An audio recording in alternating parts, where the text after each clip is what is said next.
serupa. Contoh negatifnya adalah 1. Selalu membanggakan diri karena kecantikan atau ketampanan yang dimiliki. Kemudian 2, yaitu selalu menjelekkan orang lain yang mungkin memiliki wajah kurang sempurna dibanding mereka. Kemudian 3, menggunakan ketampanan atau kecantikan yang dimiliki untuk menipu atau mengelabui orang lain. Nah, hal ini sangat tidak boleh ditiru ya teman-teman. Kemudian yang kedua, yaitu dana. Contohnya yakni 1, melakukan korupsi.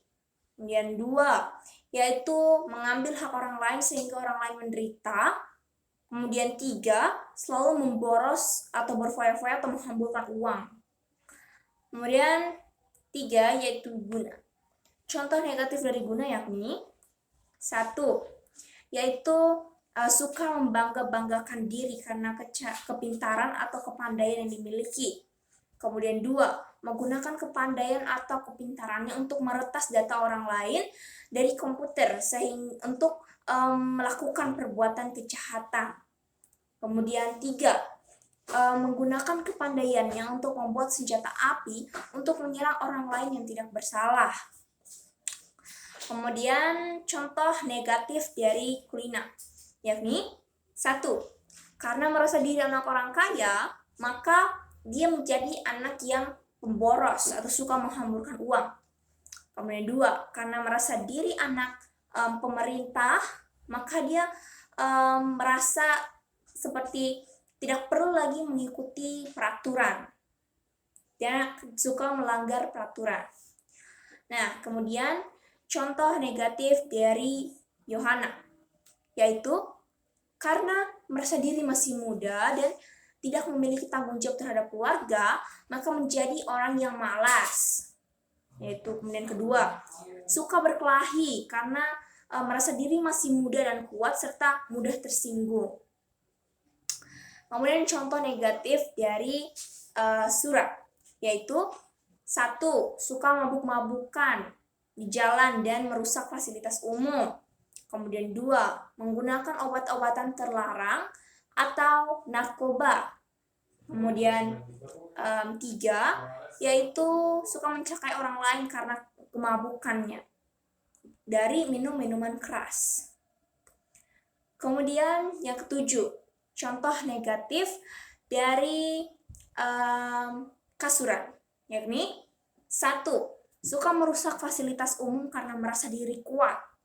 Kemudian 2, suka berkelahi dan memukul orang lain karena merasa diri paling sakti dan mudah tersinggung. Dan yang ketiga, yaitu suka memukuli orang lain yang tidak bersalah karena merasa diri paling sakti dan suka membanggakan dirinya. Seperti itu. Oke teman-teman, itu tadi adalah contoh-contoh dari Sabta Timira. Baik itu contoh negatif dan positif.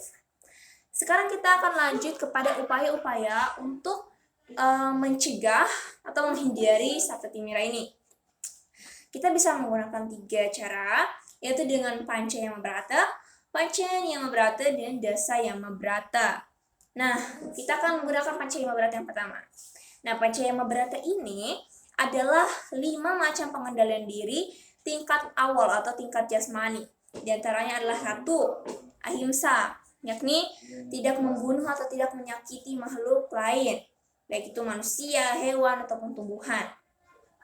Dan 2, yaitu brahmacari, yakni fokus melakukan proses pembelajaran sebagai seorang siswa dan tidak melakukan hubungan suami istri selama masa belajar.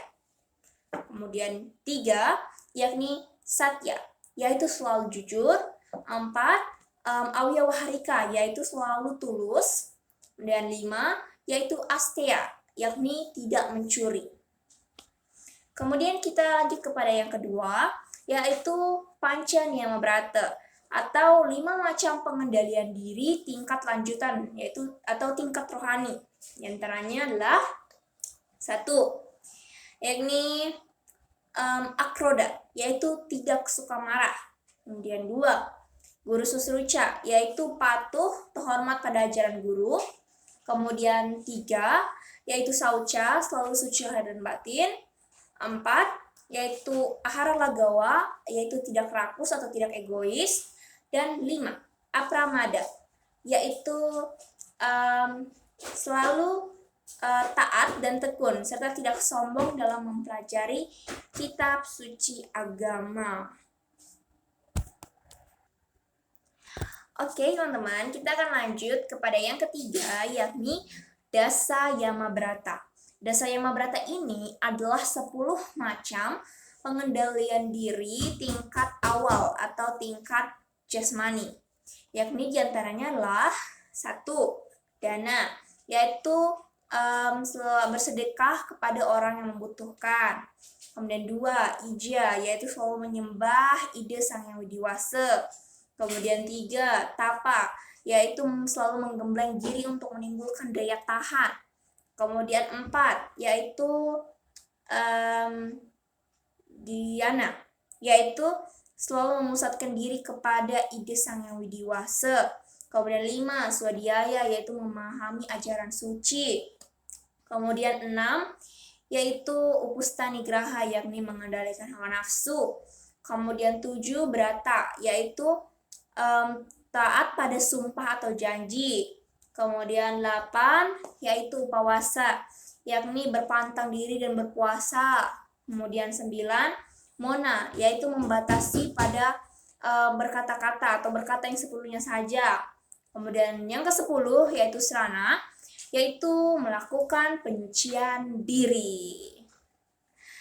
Oke teman-teman, sepertinya pembahasan kita mengenai Sabta Timira sekian dulu ya, sampai di sini. Ucapkan terima kasih banyak. Thank you very much for your attention and see you next time. Bye.